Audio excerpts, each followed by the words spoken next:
Back consumer अड्डा में हम बात कर रहे हैं कि मिस कॉल कैसे एक फ्रॉड की घंटी हो सकता है, क्योंकि हाल ही में कुछ ऐसी घटनाएं हुई हैं जहां बहुत बड़ी रकम 50 लाख, 1 करोड़, 1.25 करोड़ इस तरह की रकम निकल गई है बस मिस कॉल के जरिए। उसके पीछे की क्या मॉडस ऑपरेंडी है, क्या स्विम स्वैप हुआ है, क्या कोई गलत लिंक है, क्या कोई स्पाईवेयर आपके फोन पर इंस्टॉल हो गया, ये सारी बातचीत हमने ब्रेक से पहले की। लेकिन अब आप क्या कर सकते हैं राजशेखर साहब? अब देखिए, कहने के लिए हम बता रहे हैं कि ये सारी चीजें हैं, लेकिन क्या इतनी बारीक सतर्कता? 50 ईमेल, 50 मैसेज कई बार आपके पास होते, कौन सा वो लिंक, वो फ्रॉड का लिंक होगा? आखिर क्या कोई तरीका हो सकता है? क्या हम फोन में एक अच्छा कोई वो डाल लें, फायरवॉल डाल लें, उससे हमारा काम चलेगा? कोई अच्छी और सिक्योरिटी चीज हम डाल लें, उससे काम चलेगा? कैसे कर सकते हैं? देखिए, टेक्निकली और नॉन टेक्निकली दोनों तरीके हमें अपनाने पड़ेंगे। सबसे पहले तो हमें अपने दिमाग में ये चीज डाल के रखनी पड़ेगी कि कोई भी हमें कॉल करे, हमें उसको कोई जवाब नहीं देना है, वो कुछ भी मांगे कुछ भी नहीं देना। अगर हमारे साथ कोई प्रॉब्लम होती है तो हमें बैंक को कॉल करना है, ना कि कोई हमें बैंक से कॉल कर रहा है उसी को सब सारी इंफॉर्मेशन देनी है। अब वो जो बैंक को हम कॉल कर रहे हैं वो नंबर कहाँ से लाएं, तो उसके लिए भी सबसे आसान उपाय है, कभी भी गूगल पे सर्च ना करें, अपना क्रेडिट कार्ड डेबिट कार्ड निकालें, उसके पीछे बैंक का नंबर लिखा हुआ होता है, उसी पे कॉल करें, ना कि इंटरनेट पे सर्च करके। दूसरी चीज, अगर आपके अकाउंट में बहुत सारा पैसा पड़ा है या फिर उतना पैसा पड़ा है जितने की आपको जरूरत नहीं है, तो आप उसकी एफडी करा के छोड़ सकते हैं। क्योंकि अगर हैकर को या फिर ठग को पैसा निकालना होगा तो उसको एक एक्स्ट्रा स्टेप पे जाना होगा वो एफडी तोड़ने के लिए, वहां पे आपका पैसा इजी सेफ रह सकता है। तीसरी चीज, फोन के अंदर कोई भी ऐसी ऐप ना डालें जो ट्रस्टेड नहीं है या फिर कोई और आपसे डलवा रहा है। हमेशा अपने फोन को चेक करते रहें कि कोई ऐसी ऐप अभी तक तो नहीं रह रखी है जिसको हम यूज ही नहीं कर रहे हैं। डेली यूज वाली ऐप को छोड़ के सारी ऐप हमें डिलीट कर देनी है। उसके बाद फोन को हमेशा अपडेट करते रहना चाहिए। और सबसे मेन चीज, फोन पे ही ध्यान ना दें, अपनी ईमेल पे भी ध्यान दें। अपने एंड्रॉइड में जाएं, अपने आईफोन में जाएं और देखें कि एंड्रॉइड के साथ में आपकी कौन सी ईमेल आईडी वहां पे लिंक है, और उस ईमेल आईडी पे भी 2FA लगाएं, 2 स्टेप वेरिफिकेशन लगाएं।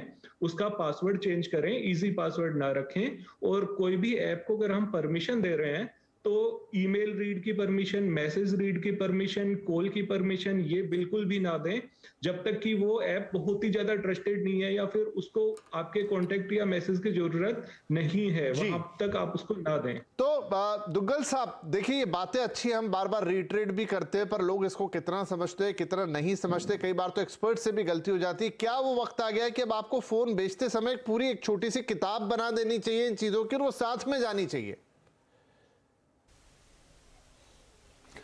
देखिए, किताब हमारे साथ भी होगी तो वो भी हमारे को पूरी तरीके से मार्गदर्शन नहीं करेगी। हमें इसके अपने दिमाग में हिस्सा बनाना पड़ेगा, कंठस्थ करना पड़ेगा।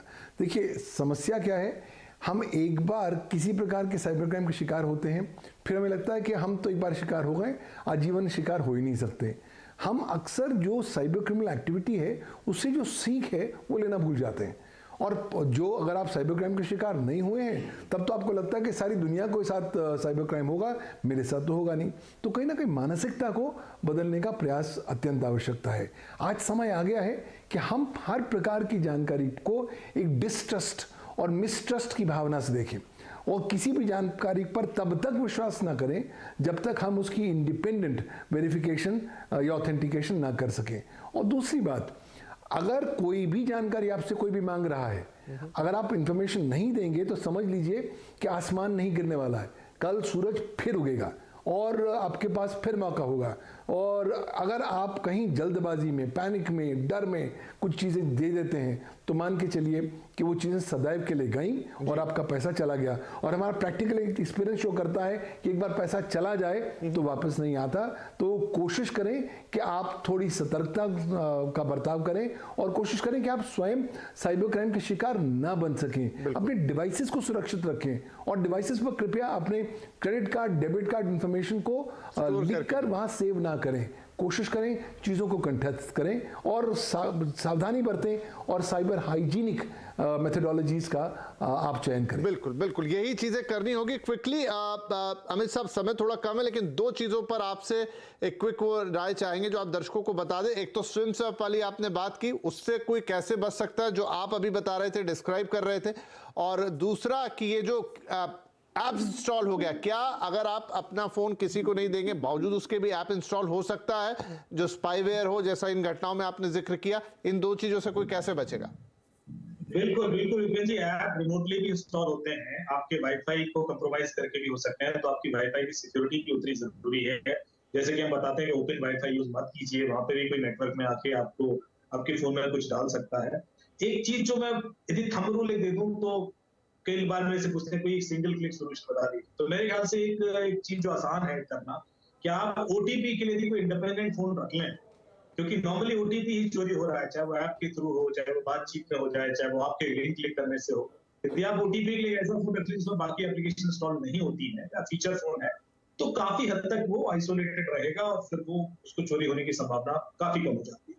तो मेरे ख्याल से ईज आउट होगा कि जो बैंक के अकाउंटेंट है या जहां लार्ज अमाउंट ऑफ मनी रहती है, वो एक अलग प्रोसेस में एक फोन रख लें, फीचर फोन जो सिर्फ ओटीपी के लिए हो और उस पर कोई एप्लीकेशन इंस्टॉल ना हो, वो फीचर फोन, तो काफी हद तक आप ओटीपी चोरी होने वाले प्रकरण से बचेंगे। बाकी चीजें फोन हैक होना या कॉल रिकॉर्ड हो जाना, सोशल मीडिया, वो तो आपके देखिए स्मार्टफोन में आप होती हैं, तो उसके लिए साइबर हाइजीन ही रखेंगे तभी आप बचे रहेंगे, मल्टी फैक्टर ऑथेंटिकेशन रखेंगे तभी बचे रहेंगे। तो ये एक शॉर्ट में बताना चाह रहा हूं मैं, ताकि जी नहीं, बिल्कुल ठीक है। इतनी बातें भी अगर किसी ने ध्यान रख ली तो वो शायद अपने आप को बहुत ज्यादा एक फ्रॉड प्रूफ बना सकते हैं। सतर्क रहना ही, लगातार जागरूक रहना, और ये सारी खबरें सुनना, जानना कि क्या नए नए तरीके आ रहे हैं। अगर मिस कॉल आ रहा है तो उसके पीछे क्या घटा होगा, स्विम स्वैप हुआ होगा या ओटीपी दिया गया होगा या कुछ भी। जैसा दुग्गल साहब भी कह रहे हैं कि जागरूकता ही एकमात्र तरीका है जो आपको बचा पाएगी। तो प्लीज जागो ग्राहक जागो तो बोला ही जाता है, लेकिन खास तौर पे ये डिजिटल वर्ल्ड में अब आपको बहुत ज्यादा सतर्क रहना होगा। सारे हथकंडों को जानकारी रखनी होगी और उनसे बचने के तरीके हमारे एक्सपर्ट्स ने आपको बताए। इनको थोड़ा ध्यान में रख लीजिए, थोड़ी मेहनत कीजिए, थोड़ा चीजों को याद करिए, मेमोराइज करिए या कहीं और रखिए, लेकिन अपने फोन में नहीं, तो शायद आप इन फ्रॉड से बचे रह सकते हैं और दूसरों की भी मदद कर सकते हैं। बहुत शुक्रिया आप तीनों का ही आज इस कार्यक्रम में शामिल होने के लिए। नमस्कार।